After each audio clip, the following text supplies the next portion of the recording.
Nous savions que le monde ne serait plus le même.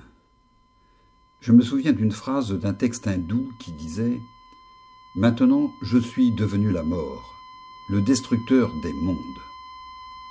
Je suppose que nous avons tous pensé cela, d'une manière ou d'une autre.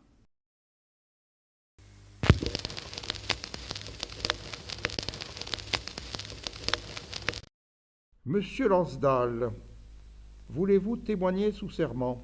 Si vous le désirez, Monsieur le Président. Les autres témoins ont prêté serment? Dans ce cas, John Lansdale, voulez-vous jurer de dire la vérité, toute la vérité, rien que la vérité? je le jure.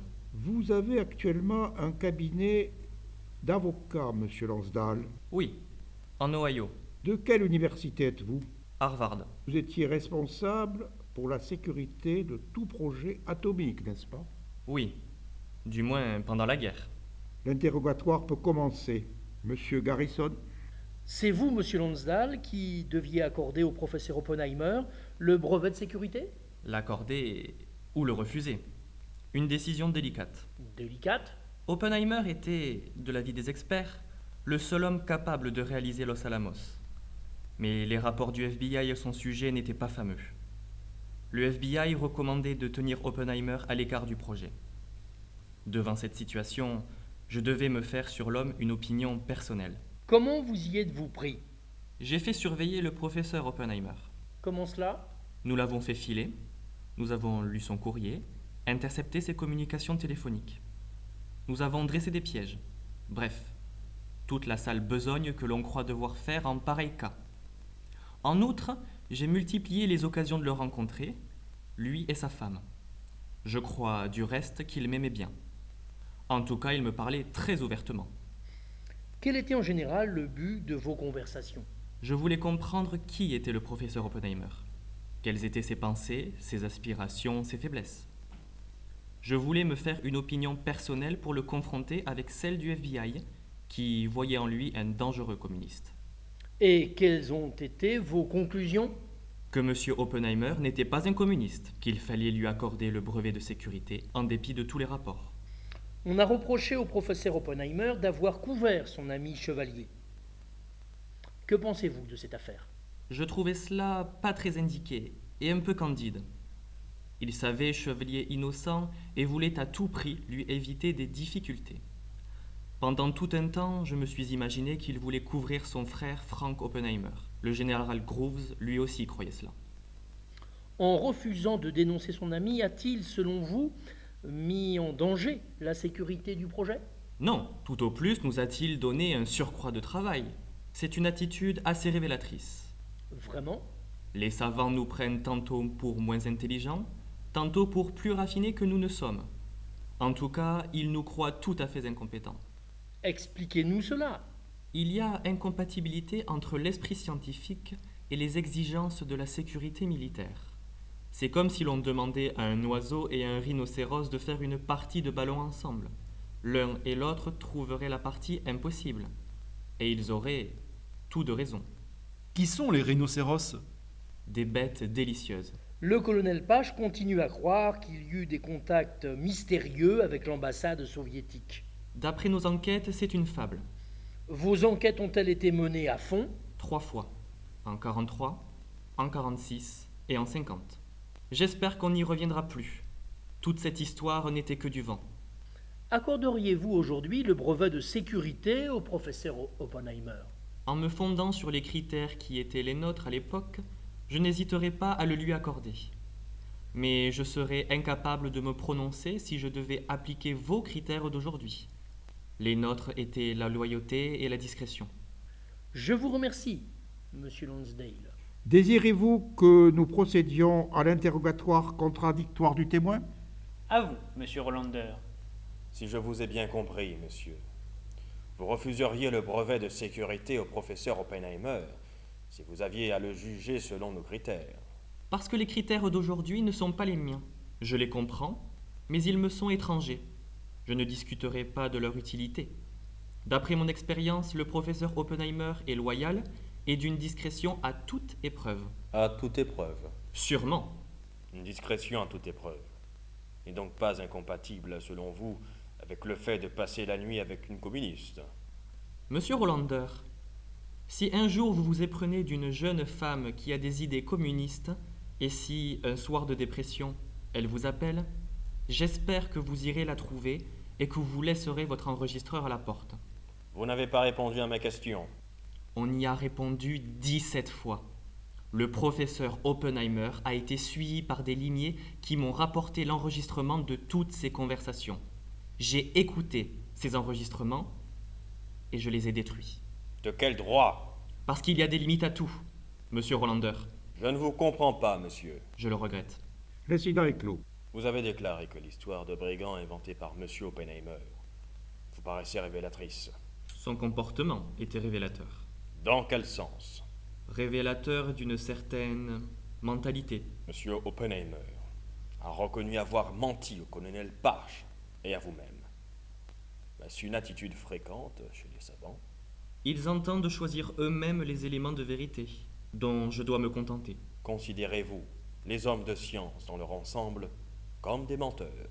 Je ne tiens pour menteur personne en particulier, mais il arrive souvent que des gens éminents se croient compétents dans des matières qu'ils ne connaissent pas. Il s'agissait, à l'époque, d'éclaircir une affaire d'espionnage. Et cette affaire était grave, n'est-ce pas? Oui, Et le professeur Oppenheimer ne l'ignorait pas quand il refusa de révéler le nom de Eckhorn Chevalier?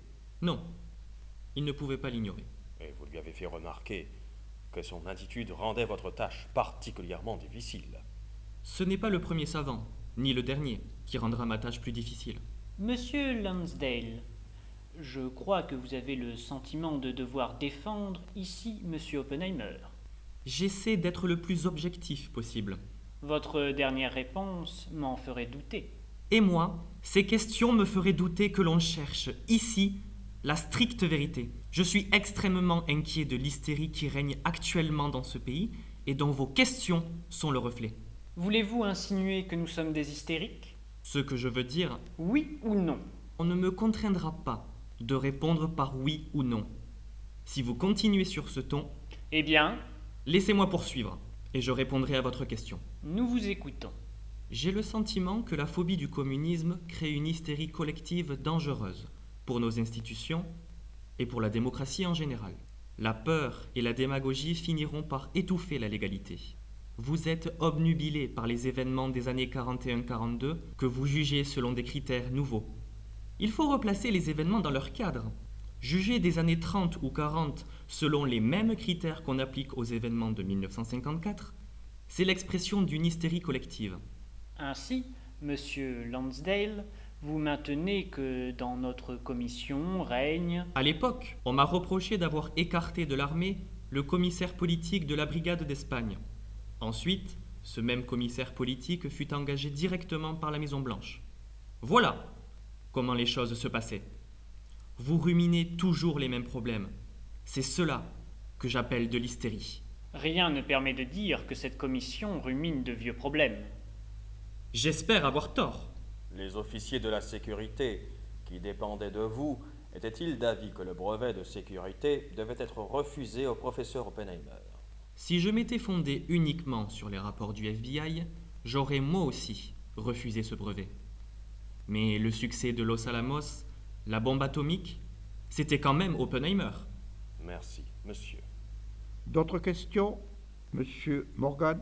Monsieur Lansdale, vous avez conclu que monsieur Oppenheimer n'était pas un communiste. Qu'appelez-vous un communiste? Un homme qui se sent engagé vers la Russie soviétique plus qu'envers son propre pays. Vous remarquerez que cette définition est indépendante des idées politiques ou philosophiques. Quelle était l'orientation politique du professeur Oppenheimer? Ses idées étaient extrêmement libérales. Ne peut-on avoir des idées libérales et être de gauche? Croyez-vous qu'il soit toujours possible de faire la distinction? En général, non. Encore des questions? Monsieur Evans? C'est une question que j'ai déjà posée à monsieur Pache. Mais sa réponse ne m'a pas donné satisfaction. Cela tient peut-être à la nature de ma question. Voici.